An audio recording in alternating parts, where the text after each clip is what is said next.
Hello, my name is HAARP, and I'm going to be your fake historian for the day. This is the second installation of a well-received video called HAARP Lore, which goes into the explanation of a series that we do here on the channel called HAARP, that, quite honestly, I didn't really have the motivation to do, but a video a little bit back, I had put that if I had reached the like goal of 1,500, I would make another one of these, and this is a testament to me being a man of my word, hopefully. Now, in the process of going back and researching my own stuff for this video, I ended up going over a lot of the requests that we had on the first video for this, and that has been heavily considered in the topic that we're doing today, which is 1 year after the apocalypse, because there's a whole bunch of stuff to explore, and as well, it's one of the few areas in the HAARP lore and base that is semi-concrete enough to establish as fact for the series. One more thing I'd like to address is that HAARP is obviously fiction, and all the events were created for the sake of lore for our wonderful little Arma series that we're doing. Alrighty, with that out of the way, we might as well get started. I thank you for stopping by, and now let us together embark on a lore journey. First, before we go over how the world is doing a year after the apocalypse, we need to define what happened during the actual HAARP event. This was briefly addressed in the first lore video that we did, but this is going to be a good recap to provide context with how things are doing afterwards. There was a range of wonderful things that occurred, with the two main catastrophes being nuclear bombardment and the global weather collapse. What we're going to go over first is the use of nuclear weapons, as it had a much more immediate impact, as well as having a cause and effect relationship with the failure of the HAARP systems. For the most part, I don't have much content focused around this early era. However, there is a video that has slowly become canon that provides a window into the final hour of the HAARP event off the coast of Western Italy. Oh, Jesus.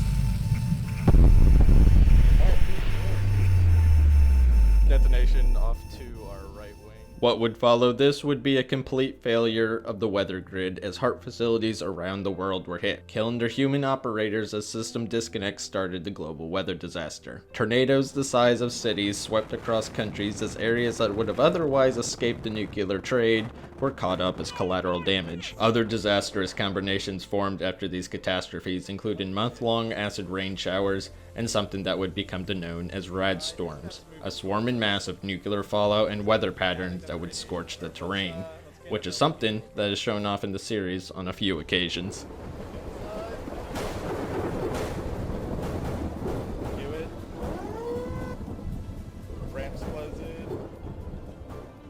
All of this in mind now, we can start to look at the world after the continuing apocalypse. Starting first with the Western Hemisphere, and one of the main players in the war, the continental United States. It is worth noting that the HAARP program's main operating facility is located in Alaska, but we'll get to that. First, looking over this map, we can clearly see the effect of nuclear trauma. Much of the population centers in the country having been dusted, with the capital rendered into a crater. However, it's not as bad as it could have been, with focused anti-ballistic programs aiming to protect key areas in the heart of the country, one area with a spanning contingency command structure being Nebraska, and the right side of Colorado. For those still above ground after the event, the first month was rather awful. Civil structure for the most part collapsing around the United States as groups banded together for survival, not getting word from their now centrally located government. Even for the underground bases in Nebraska, it was a hard affair. Not anticipating building their new capital in the middle of Tornado Alley was going to be a not so good idea once HAARP left their control. Despite this, however, they made it through, and within 3 months the remaining government, now headed by the Secretary of Defense, sent contingents of soldiers to reestablish dominion over the country and population centers such as New York, which had managed to avoid a direct hit, but were still bathed in fallout. All of this while still relaying commands to their forces abroad when they could, their satellites still functioning in orbit as they aimed to come out as the victor of World War III, not knowing that the Eastern nations would continue the fight as well, inevitably prolonging the conflict past the immediate loss of life. Then, quickly addressing Alaska, we find the city of Anchorage gone. The main facilities of HAARP around the city having been a critical target at the start of the nuclear exchange, as control was left with a few substations further north. To the western side of the state, we can see the now crater-covered Arctic Sea battlefield that has become a front line in World War III. Now before I go off to address the European theater, I wanted to say it's actually a few days after I record that first bit because my house, believe it or not, briefly caught fire, and for a period of time I had my very own HAARP event on my patio.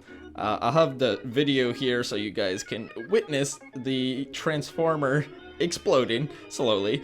Everything is taken care of now, so there's no worries. It just set me a little bit back because the house didn't have power for a few days. So now I have to jump right on back into it. So thank you for sticking with it this far, and let us continue with Europe.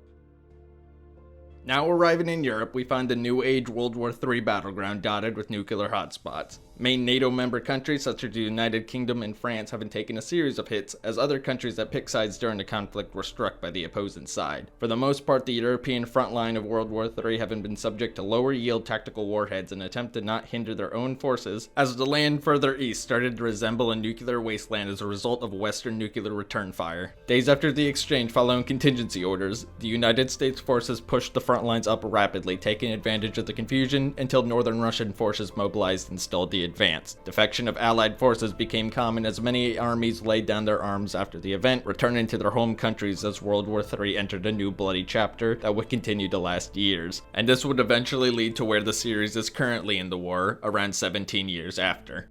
Moving down to take a look at the southern hemisphere, we can see continents such as Africa avoided most of the hellfire, as only a few nukes would detonate in the area as a result of HAARP facilities being located in the region.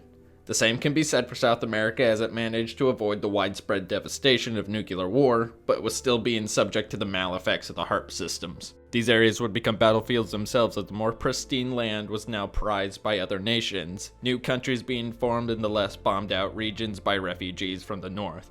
Asia we're going to go over briefly, as it shared the same story as the other nuclear powers, with China being hit repeatedly along the coast, other countries in the region suffering a local exchange.